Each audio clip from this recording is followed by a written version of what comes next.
Welcome to Sports Line. I'm Evan Gentry. Today we have Coach Johnson, the head basketball coach of the head men's basketball coach, here in the studio with us. Coach, how you doing? I'm doing well, Evan. Thanks for having me. Hey, no problem, no problem. So, looking forward to the playoffs tomorrow, actually going up to Duluth. And before we get to that, we're going to look back on this weekend. You got a game Friday against Mankato and a game Saturday against Concordia. Let's talk about that Friday game, a 70-80 loss. What are some of the lowlights of that game and some of the highlights? The highlights would be, I think we played, Mankato's good. Yes. You know, they were second in the league. We were right there again. We were ahead with 5 minutes left, just like we were when we played them here. They just made more plays down the stretch than we did. They got a couple guys, a couple transfers that made a bunch of plays, and we just didn't. We didn't make shots down the stretch, but, you know, Mac Johnson carried us. He kept us in that game. He scored half our points. He had 35.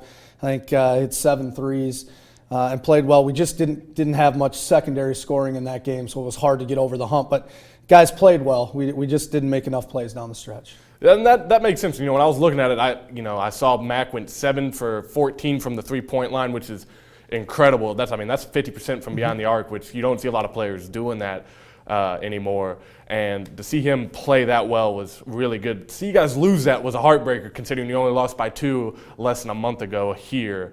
So, you know. And it was a similar situation. We were down 2. We didn't score with about 40 seconds left. We fouled, and it ended up looking like a 10-point game when it really was about a 1-possession game again. So, yeah, it was tough because when you're right there against that team both times and don't find a way to get it done, it can be frustrating. At the same token, I don't think we played our best basketball, and we were right there on the road against one of the best teams in our league.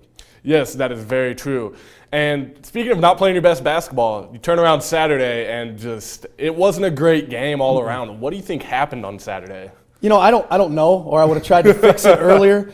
I think there was a little bit of pressure that we didn't handle very well. We knew if we won, we'd play at home tomorrow night. So a lot of guys in that locker room haven't had that pressure before because of last year's struggles, and we're still young. I think that we never clicked offensively, and that was the biggest thing. We never gave ourselves a chance. We took a lot of quick shots. The first time we played Concordia, we made 20 threes and set an NSIC record for most threes made in a game. And I don't know if we were just a little immature. Like, we thought that was going to happen again. We took some quick threes and never got in a rhythm. And Concordia had only lost 1 time since we beat them over a month ago. Dang. And so they were probably the hottest team in the league. So you got to tip your hat to them. They played well, we didn't, and that's how you get an outcome like that. Yeah, and that's looking forward. That's probably going to be a good thing. You only graduate in Stotts next year, so looking forward, these guys are going to be in that situation most likely again next year, and that's going to be a good experience to have. I sure hope so. And that's the one thing you always, as a coach, you want to guard against is, hey, we're not losing a lot, so we're going to be even better next year. Well, unless every guy comes back a little bit better and uses the summer and uses the offseason, as I'm sure you guys have heard before, then you're not going to be. But you like the fact that you're starting to get those experiences and that guys can put that in the back of their minds when they see that again. Hopefully we're a little bit more mature on how we handle it. Yes, and going into the playoffs this upcoming tomorrow against Duluth, you're 16-12, which is exponentially better than last season. So, that experience from last season really helped this season. Yep. One can only wonder what can happen with next season. So, looking forward to tomorrow's game up in Duluth. Duluth is 15-13. Yep. They're the 4th seed in the North. You guys are the 5th seed in the South. Yep. And you're shooting about 47% from the field, and they're shooting about 45%. What do you think are some keys to the game? Well, I think that they have 3 guys that can really score. Pierre Newton's averaging over 20 points a game. Taylor Lavery's averaging 20 points a game, and Brandon Pineda's averaging about 17. And so they really go as those 3 go. The first time we were successful up there, we won, I think it was 95-73. Pierre Newton got his 21, but he took 22 shots to get there, and we held the other 2 to 10 or less. And if we can do that again, we'll have a great shot at it. We obviously shot the ball well too. We were 17-29 from the 3. We were in that same run with that Concordia deal, and we were really shooting the ball well. We haven't shot it as well here lately. So, it'll be a big challenge, but, both teams, we lost our last couple. They've lost 6 in a row. At one point, they were 9-1 in the league, and we're tied for first place in the North, so they're very talented. Yes. And they got 3 seniors that don't want it to end. So it'll be a big challenge. It will be, especially on the road up in Duluth. before we close out here in a few minutes, just want to ask, what do you think you can do, or the coaching staff can do, to help improve the shooting or the shot selection that you guys have been taking lately, since you haven't been as successful from the field? Yeah, obviously we work on it in practice every day. We're going to shoot. If we practice for an hour and a half, we're going to shoot for 20 minutes of that. I just, something I found later in my coaching life. I didn't used to want to give practice time to just getting shots, but I've learned that that's probably something we need to do.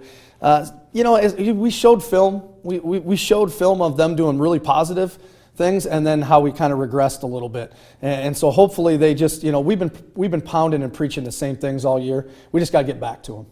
All right. Well, thank you, Coach. We wish you luck up in Duluth tomorrow night, 7 o'clock. That game will be in Duluth. Coming up next, we have Coach Traphagen of the women's basketball team joining us here in the studio. You're not a student looking for a college. You're an adult looking for a change. USF offers flexible adult and graduate degree programs designed to help you finish your degree or switch careers. Become a nurse in 15 months or a teacher in 2 years. You can also earn your master's degree, all while paying one of the lowest tuitions in the region. USF, affordable, attainable, achievable. Welcome back to Sports Line. I'm Evan Gentry alongside women's basketball coach Travis Traphagen. Coach, how you doing? Good. How are you, man? Doing well. So let's get right into it. You guys are making history this year with a 23-5 record. Yeah. I believe that ties the 2002-2003 season and the 2011-2012 season. Probably the one year, one of our final years in the NEI, of course, when you play a lot more games. I believe we got up to 27 wins that year. But right now, it's been a fun year, and it's crazy to think right now that you don't want to say over. We got a lot to play for, but the regular season just finished up here this past weekend, and it's crazy. But I think that we're playing some pretty darn good basketball right now, and hopefully we can carry some of that momentum, into the playoffs, which starts tomorrow. Oh yes, for sure. Just a reminder to our watchers, they are playing tomorrow night at 7 in the Stewart Center here on campus. They're playing Duluth. But back to the season, you guys earned the number 2 seed in the NSIC. I believe the last time the regional rankings came out, you were ranked 8th in the region, which is, I believe, we are in one of the tougher regions. Yeah, and again, to be number 2 overall, and what I think is a great basketball league. I'm very proud of our kids for that. The number 8 regional rankings, we love to get ourselves off the 8 line. We'll put it that way for those people who wonder how it works. There's 3 conferences within our region. That's the MIAA, the Great American Conference, and then the Northern Sun. So of all those teams, there's about close to 50 teams involved, we're all trying to get for 8 spots, and there's always one automatic berth, whoever wins the conference tournament. So, that's kind of the scary part of being on the 8 line, is if there happened to be an upset, and if it ended we were the 8th seed, we would be the one who would get bounced. So we're going to control what we can. That's all we can do at this point. We'll have another ranking that comes out tomorrow. Yep. And then there'll be another one that comes out after the Northern Sun tournament. So still a lot of basketball to play, and we just want to be able to control what we can, and that's going to be Minnesota Duluth tomorrow. Yes. And this is an exciting game. Last time you beat them by about 30. Yep. But this is a playoff game, so this is a different atmosphere, and we were talking before the show, and you said they have some of their key players, some of their key players back, and there was when we played up at their place, it was proud of our kids to win by, I think it was 28 points when we beat them there. But they had 2 young ladies, Taylor Dillinger, who was their starting 2 guard, was out. Not sure what was wrong with her, and then a key reserve coming off the bench, a freshman. That's a young lady who will be up for Freshman of the Year. A very good player, was out as well. So, they just came off Saturday's, their last game of the year. They were up at Minot and won a road game up at Minot, which is not easy to do in the Big Dome, by 14. So they're going to have a little bit to play for, and kind of reading their release with the tournament also being here. If they had happened to win, being in Sioux Falls, I think they're packing. That if they were to beat us, that I think they would just stay here in town because, again, with a Wednesday game, by the time they get home on Thursday, Friday, they'd be turning around anyway. So they have a lot to play for, just like each and every one of us do. But again, we just really want to make sure that our seniors, get an opportunity to get back out to the Pentagon. We're both ourselves and Augustana are pretty spoiled to be able to have the conference tournament involved here at the Sanford Pentagon.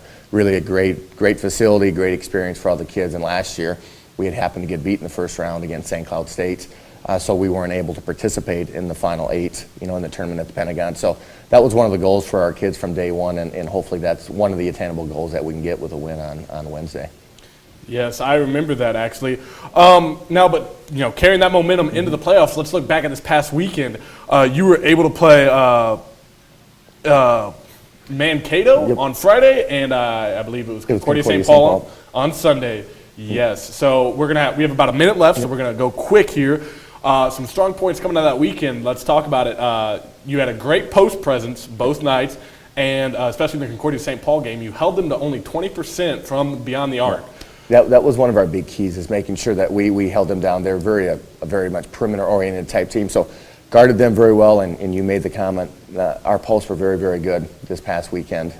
Sam Connect made a game-winning shot on Friday against Mankato right at the buzzer, and then I believe that she turned around and had 23 or 24 points on Saturday against a very good post player, Caitlin Russell, who quite honestly beat us up in the first game, where when we played them, she had a career high of 25. So anytime that we can get the balance of getting points inside and letting Varsh go a little bit, and getting some attacking, will be a pretty tough out. All right, well, just one more thing before we wrap it up. In the second half of the Mankato game, we saw a weak spot. 26, it was about 26.4% from the field. Yep. What are some of the things you're going to be working on and emphasizing as you go into this game tomorrow night? Absolutely. That was one. It was kind of twofold. One, we weren't playing great offensively, but also Mankato had a lot to do with that, defending us very well. But I just think we probably got a little bit, if we want to say, we just have to have more poise. If you'd see a lot of the shots that we were taking, a lot of three-point shots, and not probably getting that balance of getting the basketball inside. And, sometimes I always just say, kids don't try to miss shots. Sometimes that's got to be on coach to put our kids in a little bit better situation to succeed. But I don't think we're going to get that much better or worse here in one more day of practice before we play. But I'm really big into the mental side of the game, where you just got to have your kids understand if things are going great. For those who watch us play, when things are going good for us, we're pretty tough out. But when it's not going as well, the kids are really the only ones who can change that, and that's just being a little bit more aggressive by getting ourselves to the foul line, getting yourself to the rim and making an easy layup. You start making those shots, the perimeter ones get a little bit easier at the end, but you don't want to miss your first 3 or 4 by taking average shots, and then all of a sudden you start squeezing and gripping a little bit to make sure that you can see it go in. So for anybody that wants to come, I think the more people, the merrier.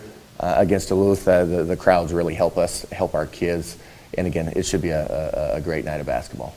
All right. Well, thank you, Coach. Just a reminder to our viewers, the game is tomorrow night, Wednesday night, at the Stewart Center here in town on campus, and it's at 7 o'clock. We hope to see you there. Coach, good luck. Thanks for joining us. Thanks, man.